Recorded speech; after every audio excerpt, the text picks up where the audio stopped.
And the first review of the week is going to be The Wandering Inn, Volume 3, Part Number 1, written by Pirate Abba. It is 974 pages, a massive volume here. It's $2.99. It is not on Kindle Limited, so just be aware of that. It also is, though, free on the internet, on the website. I think it's thewanderinginn.com. Don't quote me, though. You can look it up, though. We could check out the author's Patreon. It's there for free, basically. So, number of places you can get it for free. The author does put it up for people who specifically like Amazon as a platform. So here it is. The author's description: no killing goblins. So reads the sign outside of the Wandering Inn, a small building run by a young woman named Erin Solstice.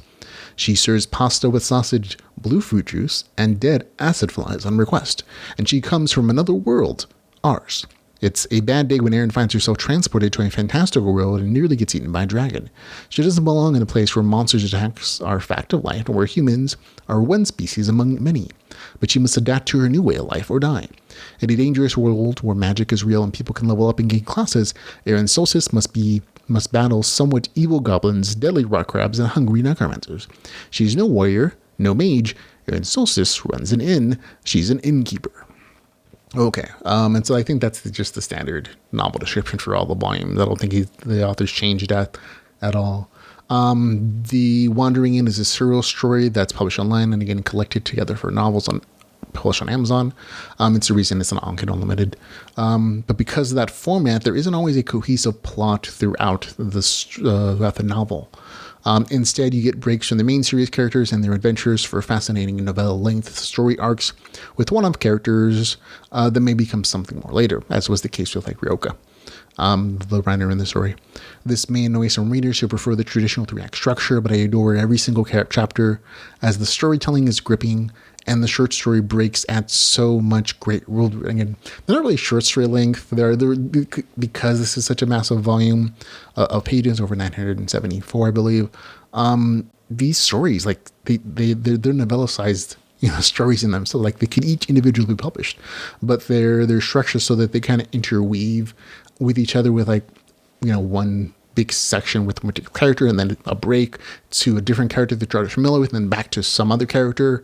And so it flips around as far as points of views in different story arcs. And in previous volumes, those story arcs eventually came together. So that was kind of what I was expecting here in this particular novel. But again, it is part 1 of volume 3. And again, it's almost 1,000 pages. And those story threads didn't quite come together in this one. I believe they're coming together in part 2 of this, back when in the main city of, I think, Fluxor, where a bunch of things are going to happen again. But they're a little loose in here, and that's. I still really thought the stories are great. It was just a slight pause, oh, okay, so this is what it's going to be. And again, that's something you're going to have to accept because of the way that the story is written, in the free online version, where the author is putting them on a daily basis almost.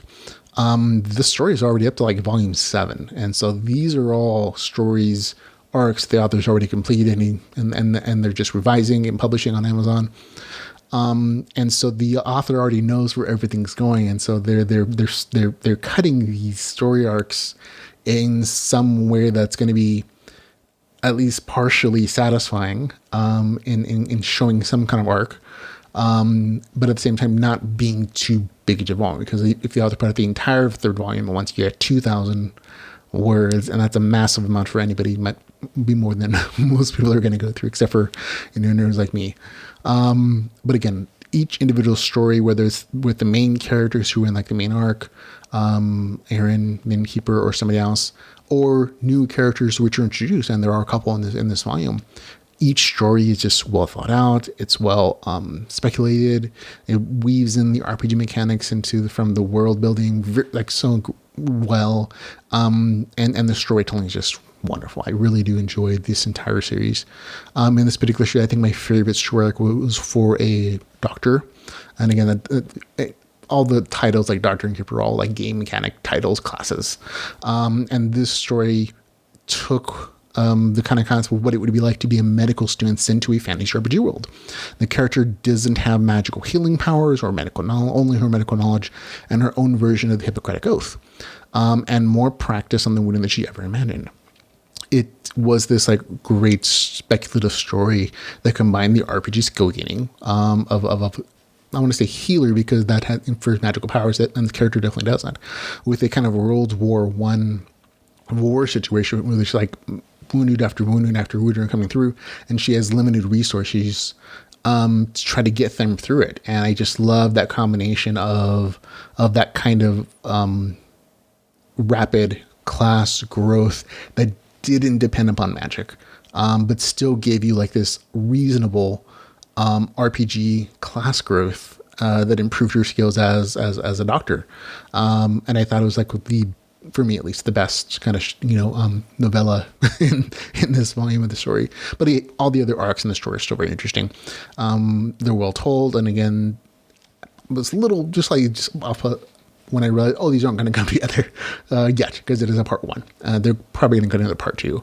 But again, that's a small, and then didn't really detract at all. I really still enjoyed all the other, story arcs for the different characters in this, whether they're recurring characters or new characters, whatever the case is. So overall, just great storytelling, and I enjoyed every minute of my multi-day read as I tried to burn through over 900 pages in less than a week. So for me, it gets a score of 8 out of 10. That's a great review score for me. The Wandering Inn, Volume 3, Part Number 1, with a score of 8 out of 10.